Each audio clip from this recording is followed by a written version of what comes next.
হাসিনাকে ফেরত আনতে পারলে বিচারটা ভালো হবে। তাজুল ইসলাম।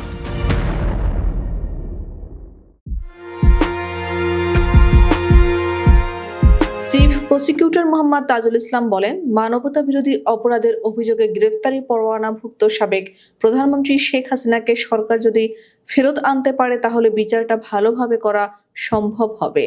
মঙ্গলবার শেখ হাসিনাকে ফেরত পাঠাতে ভারতের কাছে সরকারের আনুষ্ঠানিক চিঠি পাঠানোর বিষয়ে অভিমত জানতে চাইলে চিফ প্রসিকিউটর সাংবাদিকদের একথা বলেন।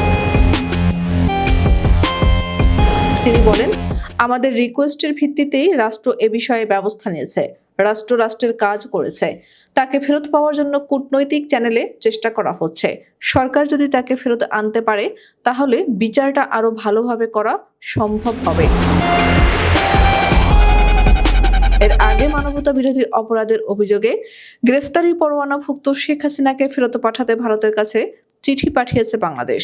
এ নিয়ে পররাষ্ট্র উপদেষ্টা মোহাম্মদ তৌহিদ হোসেন সাংবাদিকদের বলেন, সাবেক প্রধানমন্ত্রীকে বিচারের সম্মুখীন করার জন্য বাংলাদেশ ফেরত চেয়েছে। এটা ভারতকে জানানো হয়েছে। ভারতও চিঠিটি পেয়েছে বলে তারা নিশ্চিত করেছে। এর আগে রোববার আন্তর্জাতিক অপরাধ ট্রাইব্যুনালের চিফ প্রসিকিউটর তাজুল ইসলাম জানিয়েছেন, শেখ হাসিনা সহ আওয়ামী লীগের পলাতক নেতাদের বিরুদ্ধে ইন্টারপোলের রেড নোটিশ জারির পদক্ষেপ নিচ্ছে ট্রাইব্যুনাল। চিফ প্রসিকিউটর জানান, শেখ হাসিনার বিরুদ্ধে ইন্টারপোলের রেড নোটিশ জারি হয়েছে কিনা সেটি জানাবে পুলিশের এনসিবি শাখা। তিনি আরও জানান, শেখ হাসিনাকে বন্দি বিনিময় চুক্তির মাধ্যমে ভারত থেকে দেশে ফেরাতে স্বরাষ্ট্র মন্ত্রণালয়ে আবেদন করা আছে। প্রসঙ্গত সোমবার দুপুরে পররাষ্ট্র উপদেষ্টা মোহাম্মদ তৌহিদ হোসেন সাংবাদিকদের এ তথ্য জানান। সকালে স্বরাষ্ট্র উপদেষ্টা লেফটেন্যান্ট জেনারেল অবসরপ্রাপ্ত মোহাম্মদ জাহাঙ্গীর আলম চৌধুরীও একই কথা জানিয়েছেন। পররাষ্ট্র উপদেষ্টা বলেন, সাবেক প্রধানমন্ত্রীকে বিচারের সম্মুখীন করার জন্য বাংলাদেশ ফেরত চেয়েছে। এটা ভারতকে জানানো হয়েছে। তিনি আরও বলেন, এ বিষয়ে ভারতকে নোট ভার্বাল পাঠানো হয়েছে। আগে সকালে স্বরাষ্ট্র উপদেষ্টা লেফটেন্যান্ট জেনারেল অবসরপ্রাপ্ত মোহাম্মদ জাহাঙ্গীর আলম চৌধুরী সাংবাদিকদের বলেন, শেখ হাসিনাকে প্রত্যর্পণের জন্য ভারতকে অনুরোধ জানাতে এরই মধ্যে আমাদের চিঠি পররাষ্ট্র মন্ত্রণালয়ে পাঠানো হয়েছে।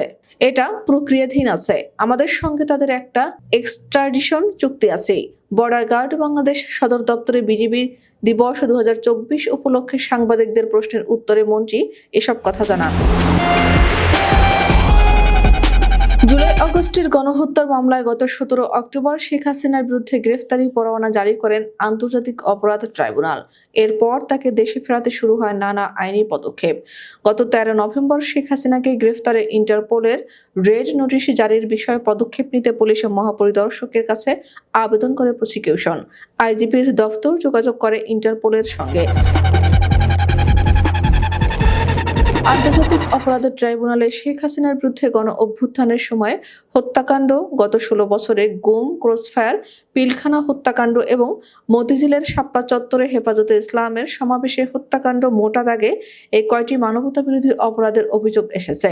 শেখ হাসিনা, তার মন্ত্রিসভা, বিভিন্ন বাহিনীর প্রধান সহ অনেকের বিরুদ্ধে মামলা চলমান।